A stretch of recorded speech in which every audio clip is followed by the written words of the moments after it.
They thought we were weak, primitive creatures clinging to a backwater world with delusions of grandeur. They measured us by our technology, by our short lives, by our fragile bodies. But they never measured our hearts.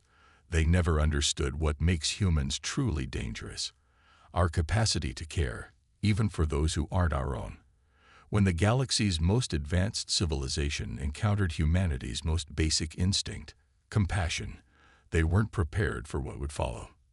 The encounter.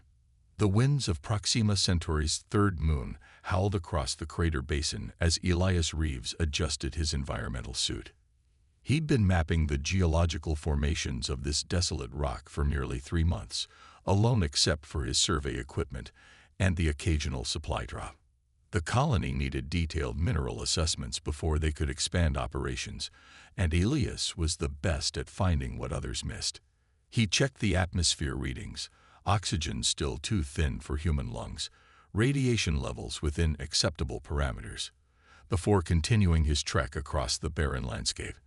This far from Earth, humans were still visitors, learning to adapt to worlds that had never known their footsteps. The tremor registered on his handheld scanner before he felt it. Not seismic, something had impacted nearby.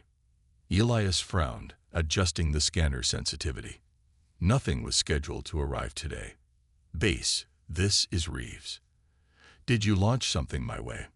Static crackled through his comms before a voice responded. Negative. Reeves. No launches authorized for your sector. Why? Got an impact reading about 2 clicks north of my position. I'm going to check it out. Be advised, you're almost at oxygen reserve limit. Return to habitat recommended. Elias glanced at his suit readings. 4 hours of oxygen left. Plenty of time. Acknowledged. I'll be quick. The impact site wasn't difficult to find. A fresh scar carved into the moon's rocky surface, still glowing faintly where superheated material had melted the regolith. But it wasn't a meteorite or debris that had made this mark. It was a ship, or what remained of one. The craft was unlike anything in the human fleet. Its curves were impossibly smooth, the material reminiscent of mother-of-pearl, iridescent even in the dim sunlight. Most of it had been obliterated on impact, but the forward section remained somewhat intact. Elias approached cautiously, scanner held before him. Base, I'm at the site. It's a ship of unknown origin. Definitely not one of ours. The silence from his comms lasted too long. Say again, Reeves? Did you say a ship? Affirmative. Alien design. Appears to be a crash. I'm checking for survivors. Negative. Reeves. Pull back and wait for a security team. That's an order. Elias hesitated. Protocol dictated caution, but if someone was hurt inside that wreckage, minutes could mean the difference between life and death. Human or alien. Suffering was suffering. I'll maintain safe distance but continue observation, he replied, a careful compromise that both of them knew was a polite fiction. As he drew closer, the scanner detected life signs, faint but present. The ship had cracked open like an egg, its contents spilling onto the moon's surface. And there, amid shattered components and unidentifiable technology, lay a figure. It wasn't human, that much was immediately clear. The body structure was humanoid but wrong in subtle ways that triggered an instinctive unease in Elias. The creature's skin shimmered with a pale blue luminescence, pulsing weakly in time with what he assumed was a heartbeat. 6-fingered hands clutched at a wound in its torso, where a fluid the color of midnight seeped through and froze instantly in the moon's vacuum. And it was alive. Somehow, impossibly, it was surviving exposure to open space. Elias moved without thinking, crossing the remaining distance in long, bounding steps made possible by the low gravity. He reached the alien and activated his emergency shelter module, a transparent dome that expanded outward from a disc on his belt, enclosing them both in a pressurized environment. The alien's eyes snapped open as atmosphere hissed into the bubble. They were entirely black, like polished obsidian, with no visible iris or pupil. Those eyes locked onto Elias with an intensity that sent a shiver down his spine. "I won't hurt you," Elias said, knowing his words meant nothing but hoping his tone might convey his intent. "I'm here to help." The alien convulsed, its body arching in what looked like pain. It made a sound, a high keening vibration that Elias felt in his teeth more than heard with his ears. Its six-fingered hand shot out, grabbing Elias's wrist with surprising strength. Immediately, Elias's head filled with images, not words, but concepts. Pursuit, capture, escape, warning. He recoiled, breaking the connection. "You're in my head." The alien's skin pulsed more rapidly, the blue glow intensifying. It gestured weakly at the horizon, then at the wound in its torso. Elias understood enough. Someone did this to you, and they're coming. A faint affirmative sensation brushed his mind, though the alien hadn't touched him again. "We need to get you somewhere safe," Elias said, already calculating. His habitat was small but shielded, designed to withstand meteor strikes and radiation storms. It might hide them, at least temporarily. The alien made another sound, this one weaker. The midnight fluid continued to seep from its wound. First things first, Elias opened his medical kit. Human medicines probably wouldn't work on alien physiology, but the basics of trauma care might translate. "I need to stop this bleeding." The creature watched with those unnerving black eyes as Elias applied pressure, then a sealing agent meant for suit punctures. It hardened against the alien's skin, stemming the flow of dark fluid. "My name is Elias," he said as he worked, feeling foolish but needing to fill the silence. "I'm a human, from Earth. This is a research outpost." The alien's hand moved again, this time more deliberately, touching Elias's helmet where it met his suit. A series of images flashed through his mind. Stars arranged in unfamiliar patterns, structures of impossible geometry, beings similar to the one before him moving through chambers filled with light. Then, suddenly, a single word, not spoken but somehow present in his mind. "Ven. Ven," Elias repeated. "Is that your name?"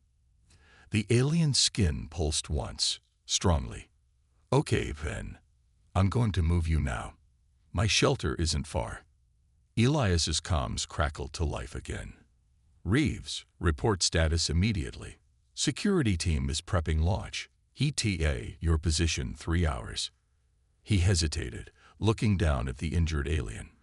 Protocol demanded he report everything, but something in those obsidian eyes made him pause.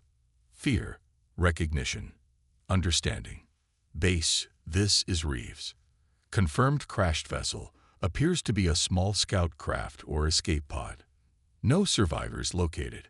Minimal salvageable technology. Request permission to return to habitat and await security team there."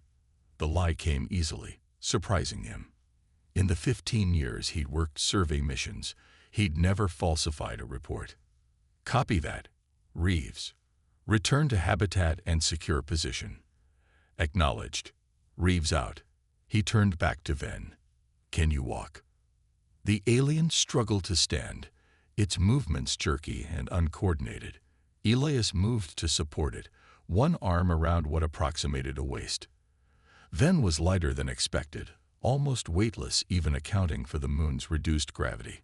Together, they began the slow journey across the crater basin toward Elias's habitat. With each step, fragmented images leaked from Ven's mind into Elias, a vast ship of the same pearlescent material as the crashed pod, beings with features like Ven's but harder, crueler, restraints that burned and cut, pain beyond endurance. And beneath it all, a desperate need to hide. They had covered perhaps half the distance when Elias's scanner began to ping. He froze, staring at the readings in disbelief. "That's not possible," he whispered. Multiple objects were entering the moon's thin atmosphere, too many for a simple security team. And they were coming in fast, on a direct course for the crash site. Ven made a sound like shattering glass, a noise that needed no translation. "Terror. Change of plans," Elias said, tightening his grip around the alien. "We need to run." As the first of the pursuing craft broke through the cloud cover, Elias made a split-second decision. Instead of continuing toward his habitat, an obvious target, he veered toward a network of caves he'd mapped during his first weeks on the moon. Narrow, twisting, and rich with minerals that played havoc with scanners, they might offer a fighting chance. "Hold on," he told Ven, though he wasn't sure the alien understood. "We're going to ground." Behind them, the ships, sleek and predatory versions of Ven's crashed vessel, descended toward the impact site like hunting birds. Elias didn't need to see their weapons to know they were armed. Everything in their design spoke of pursuit and capture. And suddenly, with perfect clarity, Elias understood. Ven wasn't just injured. Ven was hunted. A fugitive. And by helping, he had just made himself an accomplice. As they disappeared into the mouth of the nearest cave, Elias realized with grim certainty that his simple surveying mission had just become something far more complicated. He had made a choice based on the most basic human instinct, to help someone in need. And there would be no going back. The galaxy had just gotten a lot bigger and a lot more dangerous. The stand. The caves branched like arteries beneath the moon's surface, twisting passages carved by ancient lava flows. Elias led Ven deeper into the darkness, relying on memorized maps and the faint glow of his helmet lights. The alien moved more easily now, either recovering from its injuries or drawing strength from necessity. "We should be safe here for a while," Elias said, finally stopping in a chamber where multiple tunnels converged. "The ferrous content in these rocks blocks most scanning technology. Even our best equipment struggles down here." Ven's skin pulsed in patterns that seemed almost like language, the blue luminescence casting eerie shadows on the cave walls. The alien reached out again, touching Elias's suit with those six-fingered hands. The images came more coherently this time. A civilization spanning multiple star systems, technology that manipulated matter at its fundamental level, beings of Ven's kind watching distant worlds through vast observation arrays. Then humans appeared in these visions, primitive, violent, unpredictable. A curiosity at first, then a concern as they began to reach beyond their home world. "You've been watching us," Elias said, understanding dawning. "Your people have been monitoring Earth." Ven's response was a complex series of impressions, confirmation, but also correction. Not just watching, judging, categorizing, preparing. "For what?" Elias asked, though he already suspected the answer. The next image was unmistakable. Containment, limitation, control. Humanity, with its unpredictable nature and aggressive expansion, represented a potential threat to the established order of advanced civilizations. Ven's people had been preparing to intervene, to ensure humans remained safely contained within their solar system. But then came another stream of images. Ven, witnessing humans directly rather than through data feeds, seeing acts of sacrifice, of compassion, of connection that defied the cold analysis, questioning the assessment, being branded a dissident, imprisonment, escape. "You tried to speak up for us," Elias said softly. "That's why they're hunting you." Ven's skin flickered in what might have been agreement. Elias sat back against the cave wall, trying to process the implications. An advanced alien civilization had humanity in its sights, seeing them as a problem to be managed rather than a species with sovereignty. And their only potential ally was a wounded fugitive with no apparent way to communicate with Earth's governments. "My people need to know about this," he said finally. "We deserve a chance to speak for ourselves, to prove we're more than what your kind believes." Ven's response was immediate, sharp pulses of light and a burst of mental impressions that translated clearly to warning, revealing what Elias now knew would only accelerate the timetable. Humanity wasn't ready. Before Elias could argue further, his scanner pinged softly. Movement at the cave entrance. "They found us," he whispered, checking his equipment. 3 hours of oxygen remained. 1 sidearm, standard issue for wildlife defense. A handful of survey tools never designed as weapons. Against an advanced alien civilization, he might as well be armed with sticks and stones. Yet something strange happened as the reality of their situation settled over him. Instead of panic, Elias felt a calm clarity descend. This wasn't just about him, or even about Ven. This was about making a stand that might echo across the stars, showing these advanced beings what humans were truly capable of when their backs were against the wall. "I have an idea," he said, turning to his equipment pack. "But I need to know more about your pursuers. How do they track you? What are they vulnerable to?" Ven hesitated, then placed both hands on Elias's helmet, creating a more complete connection. Knowledge poured into Elias's mind. The hunter's reliance on quantum-entangled particles for tracking, their body's sensitivity to specific radiation frequencies, the hierarchical command structure that made their teams efficient but inflexible. "Perfect." Elias grinned, the expression hidden behind his visor, but evident in his voice. "They may have technology beyond our dreams, but I've got something they don't." He began dismantling his survey equipment, repurposing components with quick, practiced movements. His scanner became the core of an improvised radiation emitter, calibrated to the frequencies Ven had shown him. His sample collection tools transformed into traps designed to separate the hunting party. "Human ingenuity," he explained as he worked. "We've spent our entire history making do with what we have, finding solutions where others see only problems. It's what your people missed in their analysis." The distant sound of movement grew closer. Ven's skin pulsed in patterns that conveyed increasing anxiety. "Almost ready," Elias murmured, making final adjustments. "When they come, follow my lead. And whatever happens, remember what you see here today. Take it back to your people if you can." He positioned his traps at key junctions, creating a maze that would channel their pursuers exactly where he wanted them. Then, with Ven at his side, he waited in the chamber's deepest recess. They didn't wait long. The hunters moved like liquid shadow, their forms similar to Ven's but larger, armor-like exoskeletons covering their luminescent skin. They carried weapons that seemed to bend light around them, distorting the air where they pointed. Elias counted 6 of them, spreading out to secure the chamber. Their movements were precise, practiced, the coordination of predators who had never known defeat. He waited until they were perfectly positioned, then activated his makeshift device. The effect was immediate and dramatic. A wave of modulated radiation filled the chamber, causing the hunters' exoskeletons to seize up. Their skin flared in erratic patterns, communication disrupted by the interference. "Now," Elias shouted, grabbing Ven and running not toward an exit, but straight through the disoriented hunters. The boldness of the move seemed to confuse them further, their tactics prepared for prey that fled, not attacked.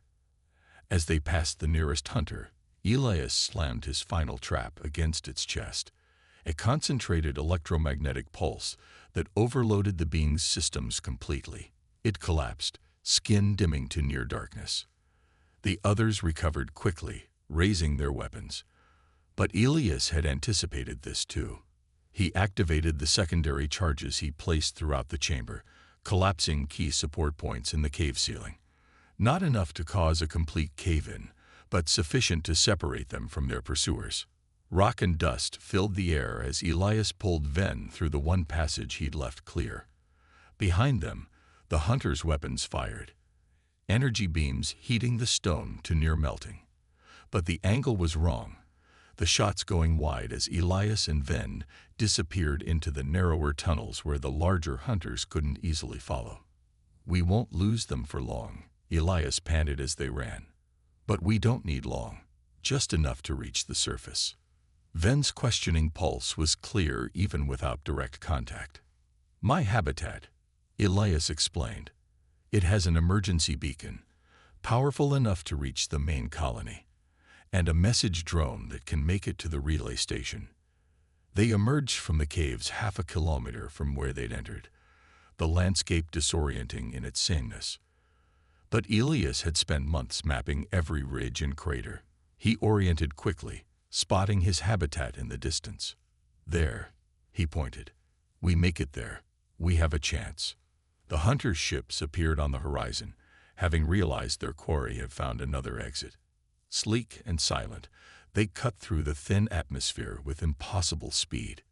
Run, Elias shouted, pushing his suit's mobility to its limits. Beside him, Ven moved with renewed desperation, the alien's wounded body propelled by the same survival instinct that drove all living things. They were still 200 meters from the habitat when the first energy weapon struck the ground beside them, turning regolith to glass in an instant. The second shot came closer, the heat of it registering even through Elias's suit. They're toying with us, he realized. They could have hit us with the first shot. Ven's response was a complex burst of information. The hunters wanted their dissident alive, preferably the human too. Specimens to be studied. Examples to be made. Not today, Elias growled, reaching the habitat's airlock and slamming the emergency override. The door cycled open, agonizingly slow. As they tumbled inside, a final shot hit the habitat's exterior wall, melting through the outer shell but failing to penetrate completely. The structure's integrity held, barely. Elias sealed the airlock and rushed to the communication station. His fingers flew over the controls, activating both the emergency beacon and the message drone. Colony Base, this is Surveyor Reeves, Emergency Protocol 990. First contact scenario, hostile forces present, requesting immediate military response. He hesitated, then added, I have a non-hostile alien refugee seeking asylum. Repeat, non-hostile refugee. He launched the message drone before the response came, knowing the hunters would try to intercept communications. The small craft shot from its bay, accelerating hard toward the relay station hidden on the moon's far side. Outside, the hunters' ships surrounded the habitat, weapons charged but not firing. A standoff. Then moved to Elias's side, placing a hand gently on his shoulder. The alien's thoughts flowed once more. Gratitude, apology, resolve. It's not over, Elias said firmly. Help is coming, and your people need to understand something fundamental about humans. He turned to face Ven fully, his expression visible now that they were inside the habitat and he had removed his helmet. We don't abandon those who need us. We don't back down from bullies with better weapons. And we absolutely do not accept being contained or controlled by anyone, no matter how advanced they think they are. Beyond the habitat's viewports, more ships appeared, but these weren't the pearlescent craft of Ven's people. They were the blocky, utilitarian vessels of the human colony's security force, responding to the emergency beacon faster than Elias had dared hope. What happens next depends on your people, Elias continued. They can treat us as equals, engage in real diplomacy, or they can try to force their will on humanity. His smile turned sharp, a hint of the predator that lurked behind human compassion. But I promise you this, if they choose the latter, what they saw today, one human with improvised weapons standing against their hunters, will be just the beginning. We survived our own worst impulses, unified our planet against overwhelming odds, and reached for the stars not because it was easy, but because it was hard. Imagine what we'll do when truly threatened. Ven's skin pulsed in a pattern Elias hadn't seen before, something like understanding, mixed with a new emotion he couldn't quite identify. Perhaps respect. As human security vessels engaged with the hunters, creating a protective cordon around the habitat, Elias realized that the universe had irrevocably changed. Humanity's isolation was over. Their trial by fire had just begun. But they wouldn't face it alone. Because today, against all odds, a human had shown an advanced civilization, the one thing their analysis had never accounted for, that sometimes the most sophisticated response to cruelty isn't more advanced technology, but the simple, powerful choice to show kindness when none is expected. And that lesson might just save them all.